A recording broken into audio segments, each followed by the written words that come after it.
우리가 수요일마다 에베소서를 계속 보고 있습니다. 에베소서 이러면 우리가 좀 바울 서신 중에서 좀 이렇게 쉽게 볼 수도 있고 그 어린애들이 잘 쓰는 말로 세피하게 이렇게 볼 수가 있습니다. 근데 에베소서는 좀 깊이 들어가면요, 로마서의 축소판입니다. 요약판입니다. 그래서 로마서는 아주 자세하게 써서 로마서를 우리가 볼 때 어느 정도 좀 도움도 되긴 하지만 로마서도 어렵습니다. 근데 에베소서는 그 로마서에 있는 그 내용, 교리나 여러 가지 신학적인 그 깊이, 그것들을 요약하지 썼기 때문에 그냥 쭉 읽으면 무슨 뜻인지 잘 몰라요. 그래서 깊이 파고 들어가야 되거든요. 근데 제가 수요일마다 이 에베소서를 우리가 좀 같이 봤으면 좋겠다라고 생각한 건 뭐냐면, 우리가 하나님의 말씀을 앞에 두고 그 말씀이 여기에 있구나라고 생각하고 그냥 있는 것으로 끝나면 이 말씀은 우리의 삶에 아무것도 아닙니다. 그 안에 있는 내용이 무엇인지를 깨달아야 하는데, 이것을 깨닫는 것이 우리가 교회로서 모인 목적입니다. 그래서 에베소서를 우리가 함께 좀 살펴보면 지루한 면도 없잖아 있지만, 이걸 쭉 해나가다 보면 우리 머릿속에 중구난방 형식으로 막 흩어져 있던 성경에 나와 있는 하나님께서 우리에게 말씀하신, 우리가 이제 이름을 지을 때 교리라고 이야기하는 그것들이 하나로 이렇게 쫙 뭉쳐져서 나름대로 정리가 될 수 있습니다. 그렇다고 해서 에베소서만 다 보면 성경 66권을 다 마스터하는 것이 아니라 이게 시작입니다. 이 뼈대를 시작으로 해서 이제 살을 하나하나 붙여 나가야 되는 겁니다. 그래서 저는 우리가 신앙생활을 하는 목적은 하나님으로부터 복을 받기 위한 목적이 아니라고 생각합니다. 왜냐하면 하나님께서는 우리를 선택하셨다라는 그것만으로도 끝난 겁니다. 하나님께서 우리를 선택하셨다는 것은 우리에게 어떤 복을 주시겠다고 약속하는 거 우리가 안 들어도 됩니다. 왜냐하면 우리가 하나님의 자녀가 되었다는 그것만으로도 하나님께서 주실 그 복은 뭐가 되었든 우리가 못 깨달았건 우리에게 주실 것이기 때문입니다.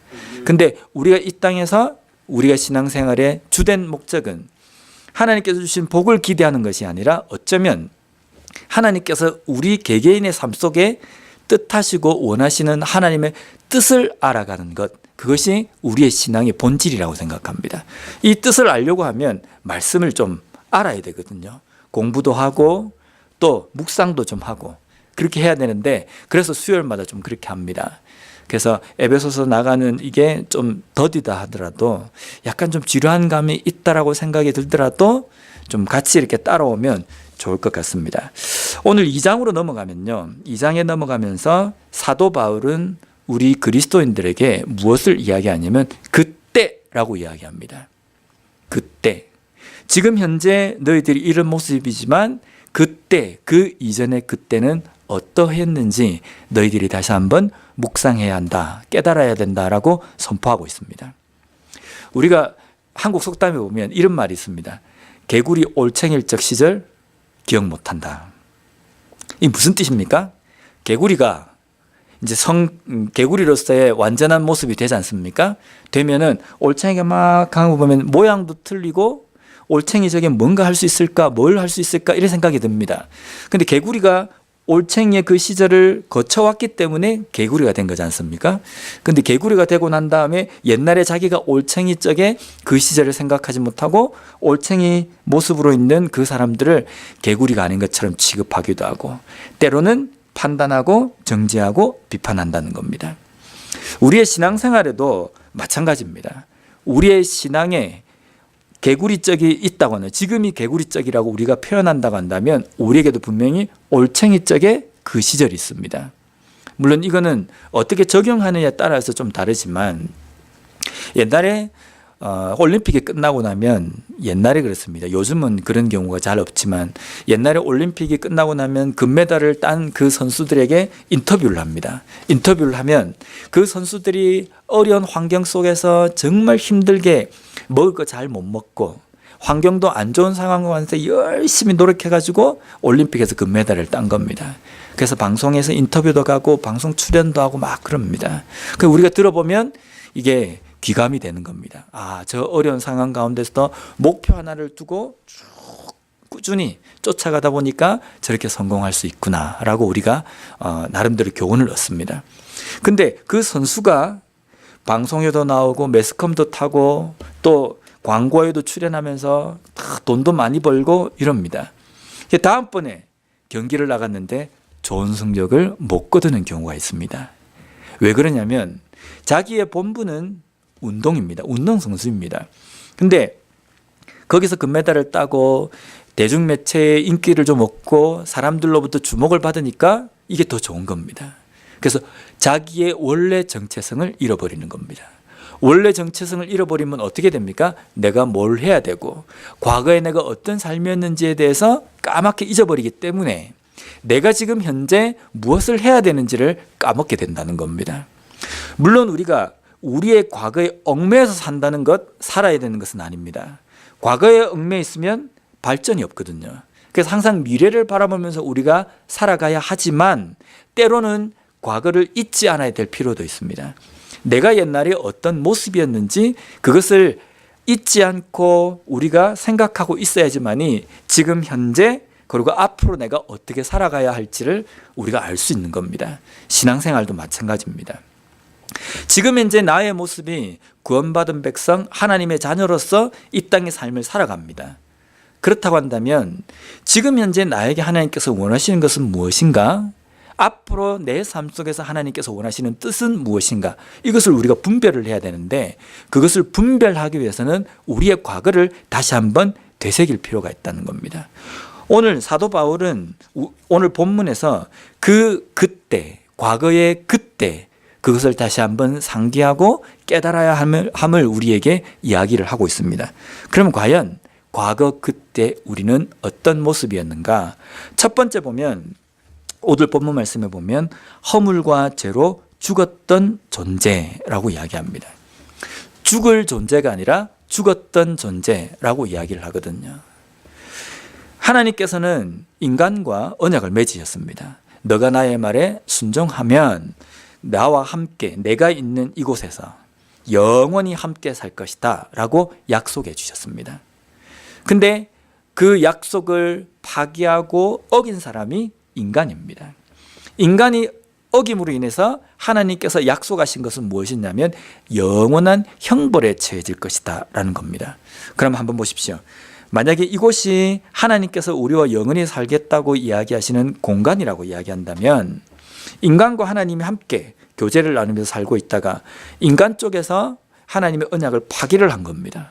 그럼 어떻게 되는 겁니까? 하나님은 떠나버리시는 겁니다. 떠난다는 표현이 좀 그렇지만 설명하기 좋게 하기 위해서 설명을 드리는 겁니다. 하나님이 떠나버리신 겁니다. 어디로 가셨냐면 하나님만이 계시는 그곳으로 가신 겁니다. 공간적인 개념은 아닙니다. 가신 겁니다. 그럼 여기에 남아있는 이곳은 어떻게 되는 겁니까?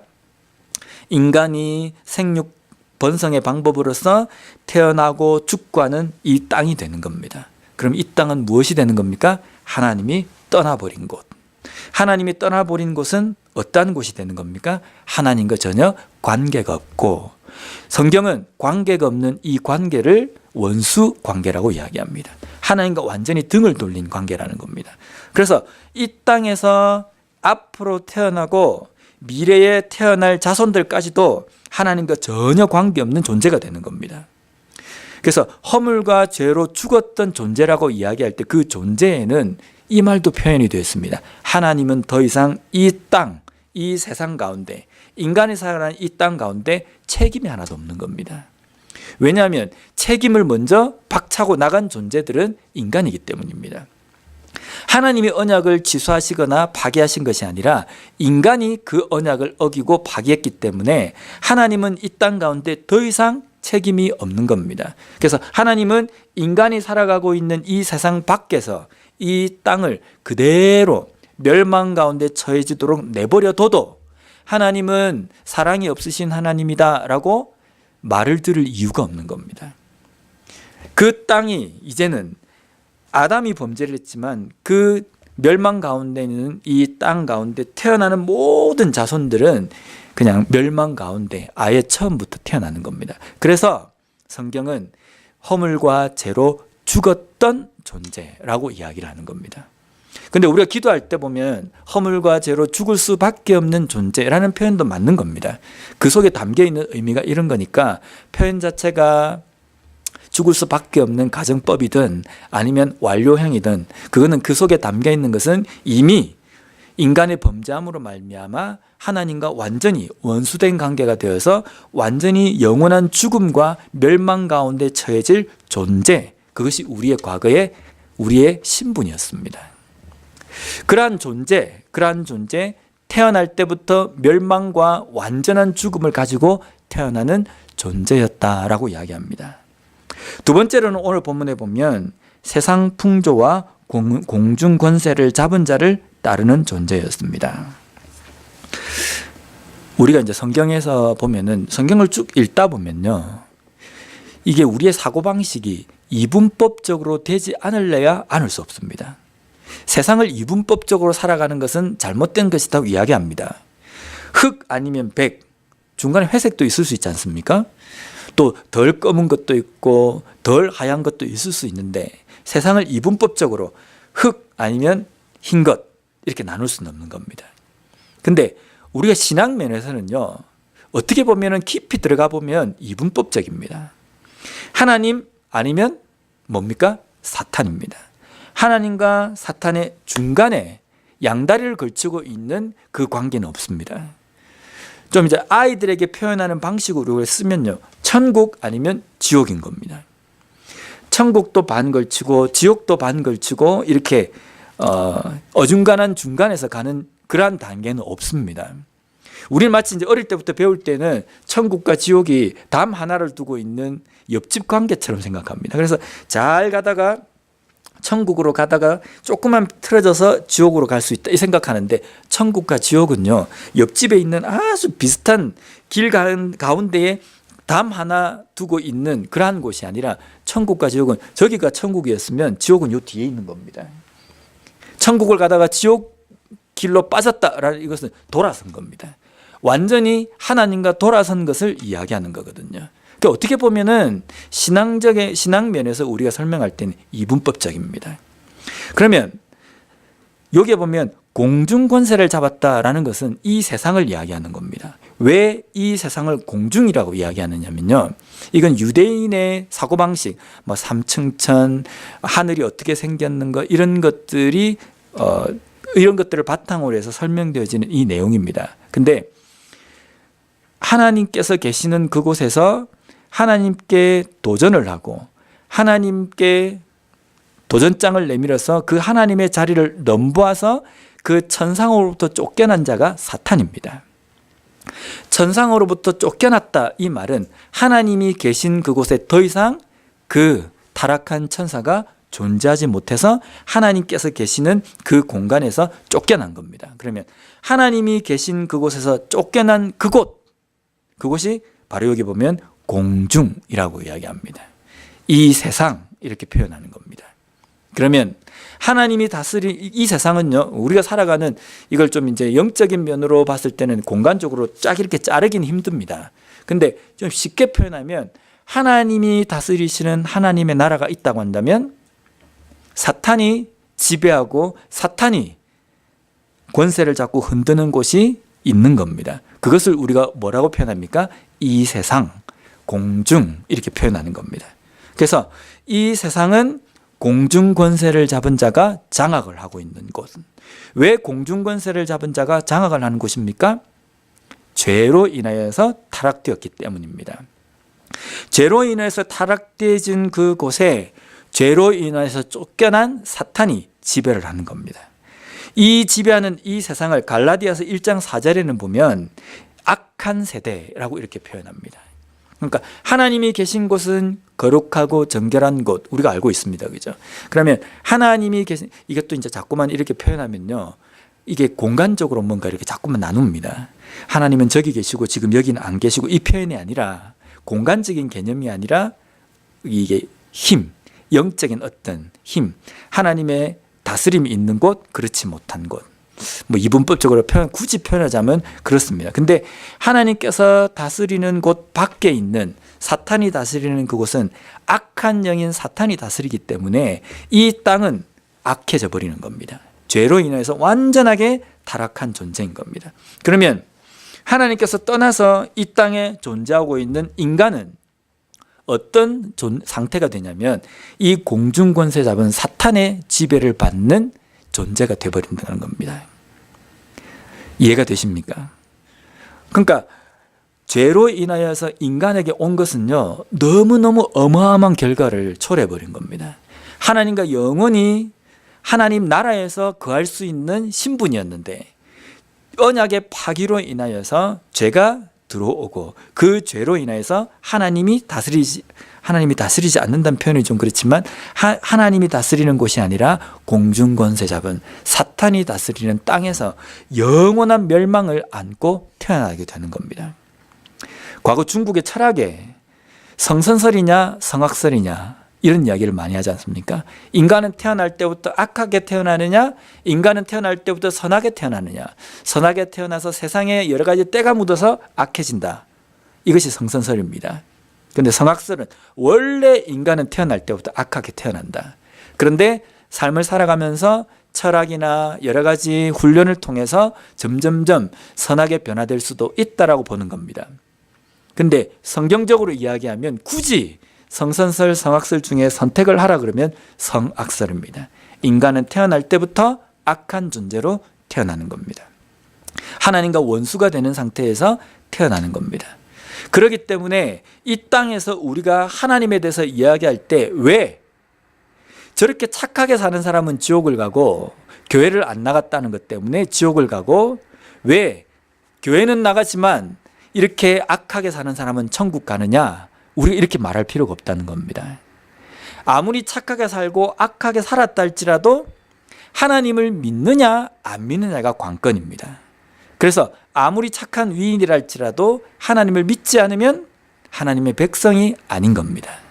자, 이걸 뒤집어 놓고 보면요, 세상 사람들이 볼 때 교회 안에만 있으면 다 천국 가는 걸로 아는데 우리도 알잖아요. 교회 나오면서 교인이라고 이름은 하지만 세상 가운데서 하나님의 말씀대로 살아가지 않는 불순종의 삶을 살아가는 사람들은 나중에 어떻게 됩니까? 물론 이런 말을 하기가 상당히 조심스럽고 위험하고 민감한 문제이지만 이름만 교인이라고 붙이고 다닌다고 해서 다 천국에 들어가는 것은 아니라는 겁니다. 어디에 있냐 이게 중요한 것이 아니라 하나님을 믿느냐 그렇지 못하느냐라는 겁니다. 그럼 교회를 안 다녀도 됩니까? 한번 보십시오. 우리가 여기서 은혜를 받아가지고 신학을 하지도 않았습니다. 근데 복음을 전해야 될 것 같아요. 그래서 아프리카 오지에 선교사로 갑니다. 거기에 교회가 있습니까? 없습니다. 이 사람이 거기 가서 선교 활동을 하고 하나님의 말씀을 증거하려고 합니다. 근데 주일이 되었습니다. 갈 교회가 없어요. 그럼 그 사람은 교인이 아닙니다. 그죠? 그럼 그 사람은 천국 못 갑니까? 그렇지 않잖아요. 그죠?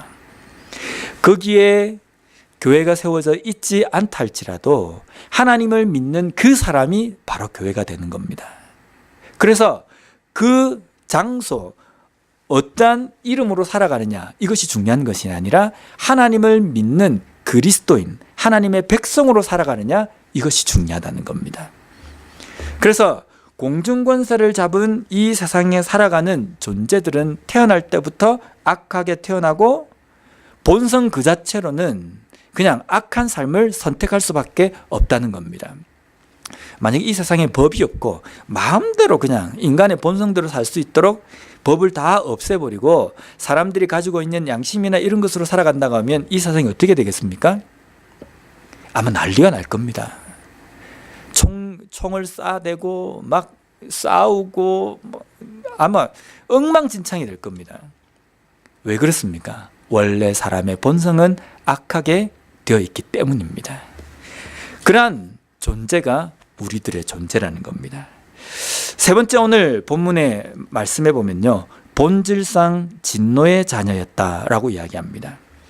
본질상 진노의 자녀였다라는 것은 심판 아래에 있는 존재였다라는 겁니다. 심판은 뭡니까?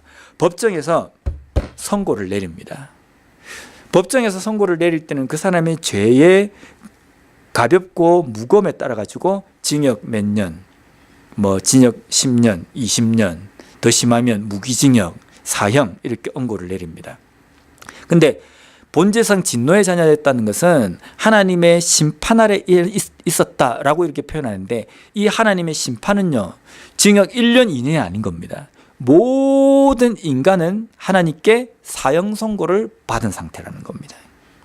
이 사형 선고는 뭐 나중에 특사가 있는 게 아닙니다. 명절이 돼가지고 특사가 돼서 좀 빨리 풀려나고 사형이 되었다가 무기징역으로 바꾸고, 이게 아니라 하나님으로부터 사형 선고를 완전히 받은 겁니다. 그래서 고린도후서 1장 32절 말씀해 보면요, 그들이 이 같은 일을 행하는 자는 사형에 해당한다고 하나님께서 정하심을 알고도 자기들만 행할 뿐 아니라 또한 그런 일을 행하는 자를 옳다 하느니라. 하나님의 심판 아래 있다는 것은 본질상 진노의 자녀이고, 하나님의 심판 아래 있다는 것은 하나님으로부터 사형 선고를 받은 존재라는 겁니다. 죽음입니다. 영원한 죽음입니다. 고통 가운데서 영원히 살도록 이제 신분이 변화되어 있던 그 상태라는 겁니다.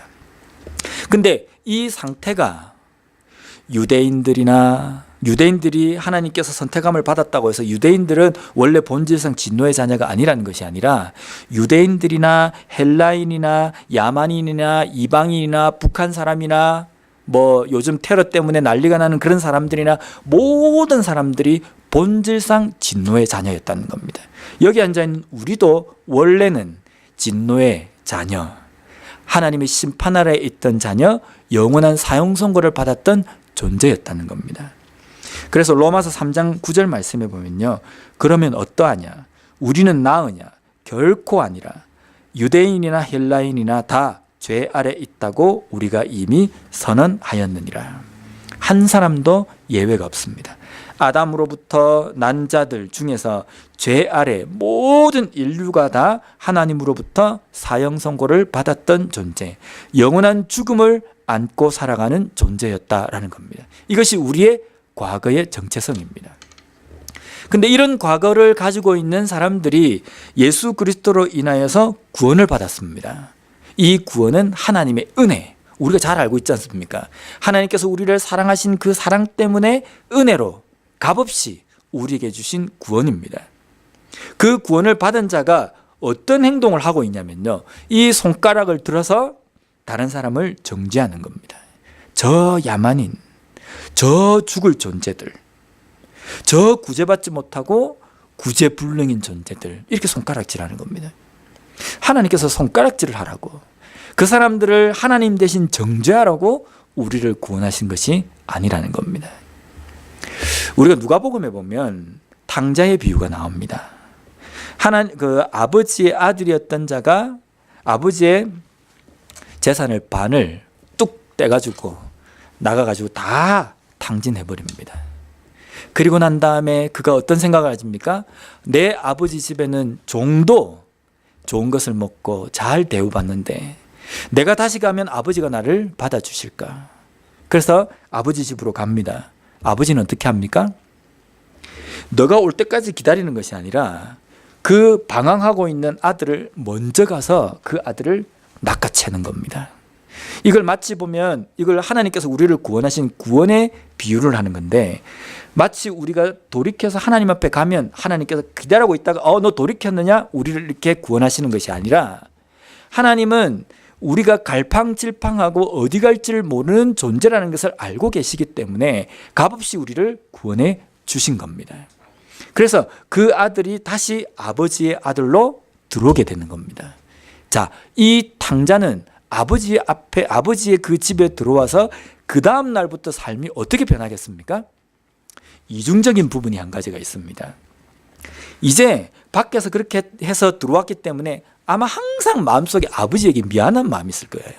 그래서 항상 위축이 돼가지고 아들로서 뭔가 누릴 것을 못 누리고 항상 이렇게 막 눈치만 보며 살아가는 걸 볼 때 아버지의 마음은 어떨까요? 찢어질 겁니다.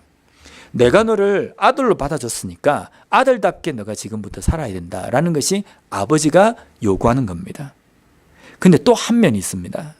아들이 아버지의 품에 다시 돌아왔다고 해서 이전처럼 똑같이 아버지의 그 재산을 탐내고 내가 더 위에 있기 때문에 밑에 있는 종들을 멸시하고 밑에 있는 종들을 아주 탄압하고 만약에 이렇게 한다고 한다면 이 아들은 제대로 아버지의 은혜를 깨닫지 못한 아들이 되는 겁니다. 근데 그 탕자의 비유에 보면 큰아들과 둘째 아들, 탕자를 교묘하게 비교를 하고 있습니다. 큰아들은 지금 아버지의 품 안에 있는 아들입니다. 그 품 안에 있는 아들은 어떻게 합니까? 탕자가 다시 들어와서 그 탕자를 이렇게 받아주시는 아버지를 향해서 뭐라고 그럽니까? 나는 아버지 품에 있을 때 돼지 한 마리도 친구들과 나눠 먹으라고 준 적도 없으면서 저 아들은 밖에서 온갖 나쁜 일을 다 하고 들어왔는데 저 아들을 위해서는 살찐 송아지를 잡아가지고 잔치를 베풀고 사람들을 초대한다고 이렇게 이야기하는 겁니다. 이것이 우리의 모습입니다. 구원받은 자로서 우리의 과거와 우리의 지금 신분을 망각해버리면요, 내가 보이지 않고 하나님의 은혜가 보이지 않고 다른 사람이 보이는 겁니다. 나는 지금 이런 것이 은혜가 아니고 당연히 내가 있어야 될 자리고 왜 저 사람은 저렇게 대우하느냐라고 하나님께 투정하고 원망할 수 있다는 겁니다. 이게 종이 한 장 차이 같지만요, 어마어마한 겁니다. 먼저 유대인들이 큰아들처럼 그랬거든요. 유대인들은 선민이라는 생각 때문에 이방인들이나 헬라인이나 야만인들이 예수 그리스도의 복음을 받고 하나님의 백성이 되었다고 들어올 때 눈에 가시가 되는 겁니다. 꼴보기 싫은 겁니다. 선민은 우린데 왜 저런 야만인들이, 저 사람들이 왜 우리와 똑같은 하나님의 자녀라고 일컬음을 받을 수 있냐. 이게 자존심이 상한 겁니다. 그래서 그 사람들과 어떻게 하면 우리가 비교가 되고 내가 저 사람보다 우월할까라는 것을 찾다 보니까 찾은 것이 할례, 율법, 절기 이런 것들을 갖다 붙이는 겁니다. 실제 소아시아에 있던 교회들이 그러한 것들을 유대인 그리스도인들이 그것을 잘 가지고 나와가지고 이방인들에게 그것을 요구하는 겁니다. 이것이 얼마나 어리석습니까? 이걸 보면서 우리가 참 한심하다 생각하는데 현재 우리의 모습이 그렇다는 겁니다. 하나님께서 우리를 왜 구원해 주셨습니까? 우리끼리 탁 뭉치고 있으면서 세상 밖을 향해서는 이 악한 세대, 구제받지 못할 세대, 도무지 구제불능인 존재들 그렇게 손가락질하고 판단하라고 우리를 구원의 자녀로 삼아주신 것이 아니라 우리가 원래 그런 존재였기 때문에 그런 존재인 우리를 은혜를 주셔가지고 구원해 주셨기 때문에 그들도 내 과거의 그 모습을 보면서 똑같이 나와 같은 눈으로 하나님이 보듯이 그 세상을 바라보라고 우리를 구원해 주셨다는 겁니다. 이것을 망각하기 시작하면요, 현재 내 모습이 아니라 자꾸만 내 눈이 다른 쪽으로, 다른 사람에게 돌려지는 겁니다. 하나님이 왜 이렇게 하십니까? 하나님께서 왜 이렇게 안 하십니까? 우리의 기도가 이렇게 되어버리는 겁니다. 우리는 철저하게 과거의 내 존재가 어떤 존재였는지를 돌아봐야 되는 겁니다. 돌아봐서 구제받지 못하는 내 존재를 구원해 주신 그 하나님의 은혜를 감사함으로 이 은혜를 어디에다 내가 또 대를 이어서 베풀 것인가, 이것을 생각해야 된다는 겁니다. 마지막으로 한 가지 예를 들면서 말씀을 마치려고 합니다. 처음에 우리 이민 1세대 우리 신앙의 선배들이 이 미국 땅에 와서 예배를 드리고 싶은 겁니다. 근데 장소도 변변치 않고 그럴 때 누구의 도움을 많이 받았습니까? 미국 교회의 도움을 많이 받았습니다. 미국 교회는 우리 한인들이 예배를 드리고 싶을 때 공간을 제공했습니다. 무상으로 제공했습니다. 그 미국 교회들이 한국에 자기들보다 좀 소위 어떻게 보면은 세상적으로 볼 때 상대적으로 뭔가 좀 위치적으로 약한 좀 못한 그러한 민족같이 보이는 그 사람들에게 왜 자기들의 공간을 내어줬겠습니까? 불쌍하기 때문입니까? 저는 그게 아니라고 생각합니다. 우리가 지금 미국 교회에다가 주일날 오후에 우리 장소를 오픈을 해주지 않습니까? 그들이 불쌍하기 때문에 우리의 이 공간을 내어줍니까? 그건 정말 잘못된 겁니다. 우리가 그들에게 공간을 내어주고 그 미국 그 교회들이 우리 이민 1세대 교회들에게 공간을 제공한 것은요, 불쌍하기 때문이 아니라 하나님의 말씀 안에서 한 형제고 자매이기 때문에 이 공간은 당연히 나눌 수 있는 곳이다라고 생각했기 때문에 우리에게 제공을 해준 겁니다. 우리 또한 다른 사람들에게 하나님의 은혜를 베풀 때에는요, 저 사람들 불쌍하기 때문에 그것이 아니라 하나님의 그 은혜, 하나님의 말씀 안에서는 이 사람도 나도 똑같은 존재라는 것이 전제가 되어야 되는 겁니다. 나는 더하고 저 사람은 못하다 그러면요, 그래서 거기서부터 이미 하나님의 사랑과는 관계가 없어져 버리는 겁니다. 하나님이 우리를 불쌍히 여기셨다는 것은 내가 이 하찮게 여기는 이 존재가 아니라, 하나님께서 우리를 불쌍히 여기셨다는 것은 하나님이 하나님의 됨을 포기하시고 인간의 몸을 입고 우리와 똑같이 되셨잖아요. 똑같이 되셨다는 것은 뭐냐면 하나라는 겁니다. 그래서 하나님께서 우리에게 베푸신 그 사랑으로 우리가 다른 사람들을 바라봐야 된다는 겁니다. 그 바라보기 위해서는 내가 이전에, 하나님의 구원의 이전에 내가 어떤 존재였는지, 그 구원이 내 삶에서 배제가 되면 어떤 상태였는지를 우리가 잊어서는 안 된다는 겁니다. 이것을 잊지 않고 다른 사람들을 바라보게 되면 우리가 그 사람을 어떻게 사랑하고 품어야 될지가 나온다는 겁니다. 그런데 우리는 이게 잘 안 되거든요. 살다 보면 우리의 삶 속에서도 다른 사람을 바라볼 때 등급을 나도 모르게 나눕니다. A, B, C 등급. 그래서 내가 상대하기 참 좋은 사람, 저 사람 나하고는 좀 질적으로 차이 나는 사람, 저 사람은 영 아닌 사람, 나도 모르게 그렇게 만들어버리는 겁니다. 그렇게 만들고 그렇게 선을 그어버리면 우리의 이 사랑이 어떻게 되어버립니까? 변질되어 버리는 겁니다. 하나님은 우리를 등급을 나누시지 않으셨습니다. 하나님은 우리를 A, B, C로 나누시지 않으셨습니다. 모든 사람들이 하나님에게 A 등급입니다. A 등급으로 생각하시고 우리를 사랑하셨기 때문에 우리 어떤 상황에 어떤 모습이라 할지라도 하나님은 우리를 죽도록 사랑하셨다는 겁니다.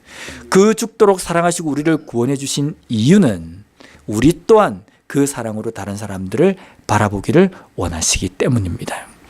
오늘 이 말씀을 통해서 다시 한번 우리가 깨달아야 될 것은, 하나님께서 우리에게 주신 그 사랑과 그 구원의 은혜를 잊지 말고 내 과거의 삶이 어떤 것인지, 어땠었는지, 하나님의 은혜가 아니고는 내가 어떤 존재였는지 이것을 망각하지 않고 주변에 있는 다른 사람들을 바라보며 내가 그 사람들에게 하나님께서 주신 이 구원의 은혜를 어떻게 나누며 그것을 통하여서 다른 사람들에게 축복의 통로가 될 것인지 그것을 온전히 깨닫고 나아가는 우리 모두가 되었으면 좋겠습니다.